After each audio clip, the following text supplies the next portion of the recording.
मेरे प्यारे छात्रों, जय हिंद। आप लोग का बोर्ड एग्जाम करीब आपको 90 दिन बचा है। इस 90 दिन में पढ़ के कैसे 90+ % लाए, उसके बारे में आप लोग को कुछ टिप्स बताने जा रहा हूं। यहाँ पर लिखे हैं, देखिए क्या लिखे हैं। बोर्ड एग्जाम के लिए कैसे पढ़े, बोर्ड एग्जाम के लिए कैसे पढ़े, कितना पढ़े, कैसे पढ़े, कितना कब पढ़े, क्या पढ़े, जिससे आपका परसेंटेज 90+ आना चाहिए। 90+ % आना चाहिए, जिससे इतना आए।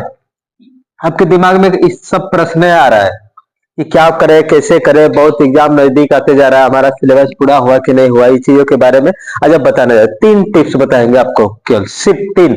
इन तीनों को जो फॉलो कर लेगा ना, जिस स्टूडेंट में, वह 90% से ऊपर आएगा, बेस्ट आएगा। भले आप साल भर नहीं पढ़े, उससे क्या मतलब है। यहां से देखिए हम लोग कैसे पढ़े, कितना पढ़े, कब पढ़े। पहला नंबर आपका हो गया कितना पढ़े। कितना कितना पढ़े, यह समय की बात कर रहे हैं, समय की बात कर रहे हैं। कितना पढ़े, यहां से हम लोग देखते हैं कितना पढ़े। आपको करीब कम से कम अपने 6 सब्जेक्ट, 6 विषय जो है आपका, 6 विषयों के लेके 6 विषय के लिए आप कम से कम 8 घंटे दीजिए। 8 घंटे, ज्यादा नहीं, 8 घंटा सिर्फ अपने मन से एकदम पूरे एकाग्रता के साथ पढ़ना। 8 घंटा प्रत्येक विषयों के लिए अपना एक टाइम, समय सारणी बनाइए। समय सारणी, जो बच्चा समय सारणी बना के प्रतिदिन, समय सारणी बना के प्रतिदिन पढ़ेगा, उसका मार्क अच्छा आने वाला है। अगर जो बच्चा समय सारणी नहीं बनाया और उसका सही समय नहीं बनाया कि कब पढ़ना है, मुझे कैसे पढ़ना है, तो वह बच्चा का मार्क नहीं आ सकता, केवल पास हो सकता है। यहाँ से हम बोल रहे हैं कि 6 विषय कम से कम 8 घंटा, कम से कम 8 घंटा, अधिक से अधिक जितना पढ़ लीजिए। समय सारणी बनाइए, अपने सभी सब्जेक्ट को बांट दीजिए कि मुझे इतना समय तक इतना सब्जेक्ट पढ़ना है, इतना समय तक इतना पढ़ना है, उसको रेगुलर आपको पढ़ना है। और फिर उसके बाद जो सिलेबस आप लोग का पूरा हो गया है, जो सिलेबस पूरा हो गया है, आप उसको रिवीजन कीजिए। रिवीजन, जो बच्चा रिवीजन करेगा, देखिए टॉपर क्या करता है, जो भी अच्छे मार्क लाता है ना, उसका सिलेबस जितना भी पूरा हुआ उतना उसको क्या करता है, उसको बार बार रिवीजन करता है। बार बार रिवीजन करने से क्या होता है कि वह हमेशा आपके दिमाग पर रहती है, और जिससे बोर्ड एग्जाम में आता है प्रश्न, उसको बढ़िया से आप लिख सकते हैं। और फिर उसके बाद होता है कि लिखना। अब इतना तो बात समझ रहे हैं, पहले समय सारणी बना लीजिए, फिर उसके बाद कितना पढ़े, अब 6 विषय के लिए 8 घंटा पढ़िए कम से कम।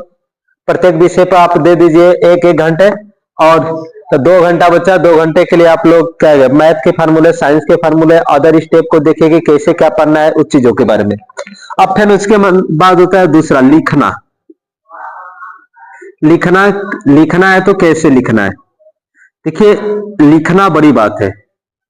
लिखना बड़ी बात है। लिखते समय आपको एक चीजों को ध्यान देना होता है। लोग कहते हैं ना कि जो दिखता है वही बिकता है। जो दिखता है, जो दिखता है वही बिकता है।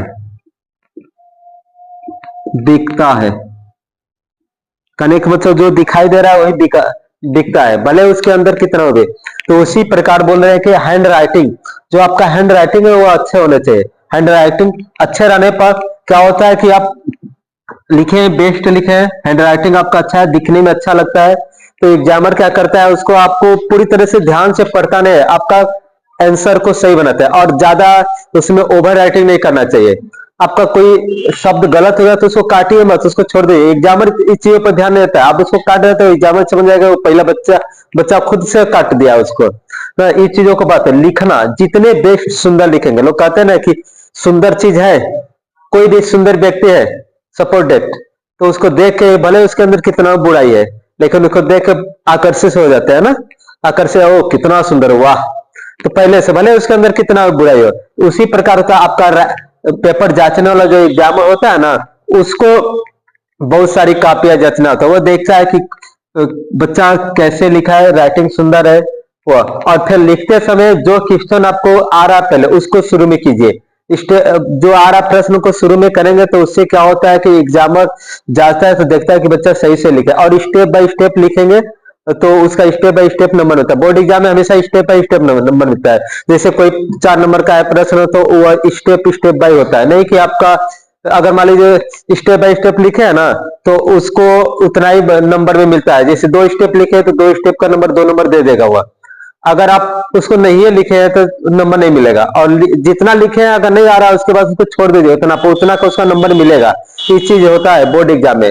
लोग कहते हैं कि जो नहीं लिखेंगे अगर पूरा सही नहीं लिखे तो गलत कर दे, नहीं, मैथ हो चाहे कोई सब्जेक्ट है उसमें आपका पूरा स्टेप बाय स्टेप नंबर मिलता है। ये चीज हमेशा ध्यान देनी। फिर उसके बाद राइटिंग तो सुंदर होना चाहिए। फिर और यहां से फिर उसके बाद आपकी बात बोलते हैं नंबर 3 में जो नहीं आता है, जो नहीं आता है उसे आप बाद में लिखिए, उसे आप बाद में लिखिए। यह क्यों बोल रहे हैं हम जी, यह क्यों बोल रहे हैं?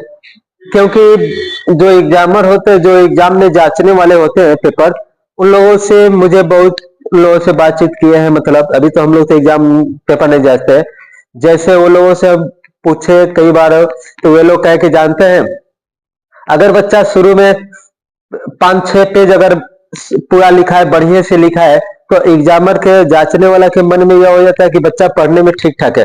और जो नहीं आता है उसको बाद में लिखेंगे, आप कुछ भी उसको लिख दीजिए, बना के लिख दीजिए उसी पर, उसका एकदम बढ़िया से नंबर मिलेगा।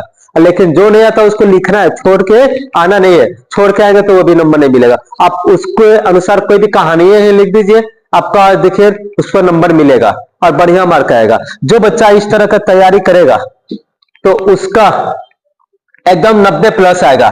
पहली बात रिवीजन, लास्ट में आपको एक बार और बोल रहे हैं नोट पॉइंट, प्रीवियस ईयर लगाइए। प्रीवियस ईयर बीते हुए वर्षों का, उसका बीते हुए वर्षों का प्रीवियस ईयर को हल कीजिए, कैसे आया है, उसको कौन प्रश्न बार बार आया, उसको बार बार रिवीजन। बोर्ड एग्जाम में देखिए एक ही क्वेश्चन को बार बार पूछता है, तो हमेशा इस चीजों को ध्यान रखिए।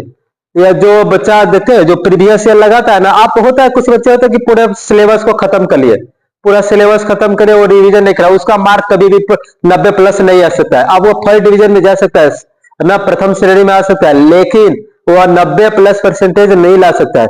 और जो बच्चा तब पूरी तरह से सिलेबस भी नहीं खत्म हुआ, बार बार रिवीजन कर रहा है, तो वह बच्चा का आपका 90+ आ सकता है। जल्दी लीजिए, इतना एक चीजों को बात को ध्यान रखिए। तो रिवीजन जरूरी है, कोई चीज का रिवीजन करेगा तो आपको पता चलेगा। मेरा जैसे मान लीजिए आप प्री बोर्ड चला है, आपका प्री बोर्ड आने वाला है, प्री बोर्ड में आपको पता चलेगा कि देखिएगा बोल रहे हैं स्टेप बाय स्टेप जैसे लिखने के लिए फॉलो कीजिए, देखिए प्री बोर्ड में आपका अच्छा नंबर आएगा, एकदम बेस्ट नंबर आएगा। पहले स्टेप बाय स्टेप लिखिए, आपको लिखना है।